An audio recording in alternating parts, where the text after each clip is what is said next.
नमस्कार.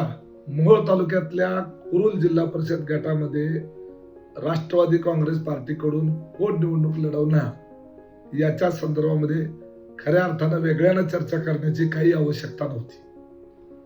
मी स्वतः राष्ट्रवादी काँग्रेस पार्टीचा जिल्हाध्यक्ष. स्वतः मी ज्या वेळेला घोषणा केली की कुरुल जिल्हा परिषद गटामधून मी स्वतः निवडणूक लढवणार आहे.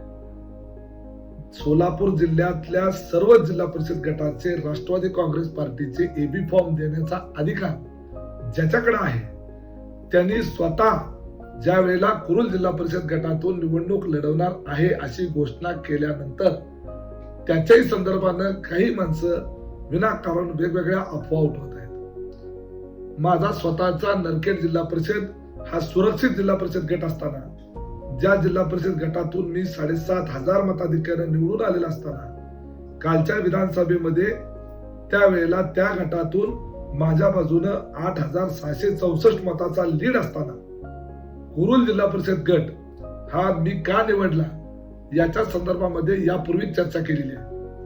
अनगरकरांनी अनगर सोडावं, मी नरखेड सोडावं आणि मोहोळ तालुक्यातल्या दुसऱ्या भागामध्ये जाऊन त्या ठिकाणी निवडणूक लढवून दाखवावी अशा पद्धतीचं एक आव्हान होतं. याच्या मागचं कारण असं आहे की मागच्या 40-50 वर्षाच्या कारकिर्दीमध्ये अनगरकर पाटलांनी संपूर्ण मोहोळ तालुक्याकडे प्रचंड दुर्लक्ष केलं.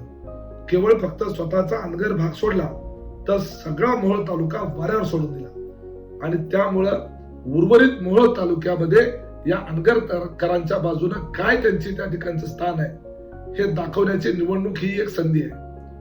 प्रचंड मोठा आर्थिक साम्राज्य, 50 वर्षाची आमदारक्या आणि त्याचबरोबर असलेली सत्ता एवढं असूनही याच तालुक्याचं ज्यांनी नेतृत्व केलं त्या तालुक्यातल्या एका छोट्याशा भागामध्ये जाऊन माझ्या विरोधामध्ये निवडणूक लढवण्याच्या करताची धाडस आतापर्यंत अनगरकर दाखवू शकलेले नाहीत.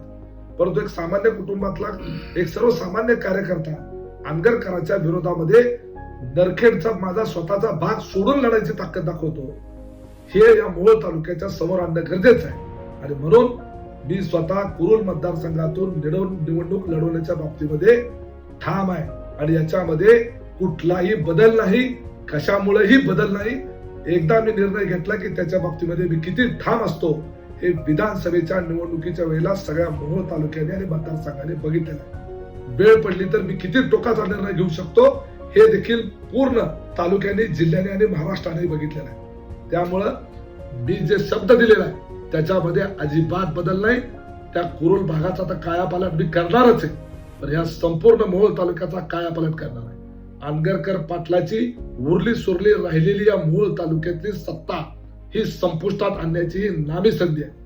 फक्त कुरुल गटच नव्हे तर या मोहोळ तालुक्यातले 6च्या 6 जिल्हा परिषद गट आणि 12च्या 12 पंचायत समित्या ह्या आपल्याला आपल्या विचारात निवडून आणायच्या आणि त्याच्या करता कुरुल जिल्हा परिषद गट जो आहे तो मी स्वतः लढणार आहे.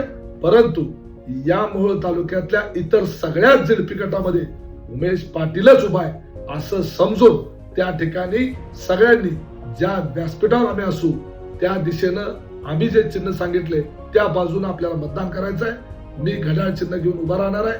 त्यामुळं कुरुल भागातल्या असू द्या किंवा कुठल्याही तालुक्यातल्या इतर लोकांनी कुठलाही संभ्रम मनामध्ये अजिबात ठेवायचा नाही आणि कुणी निर्माण केला संभ्रम करायचा तर त्याच्यावरही विश्वास ठेवायचा नाही.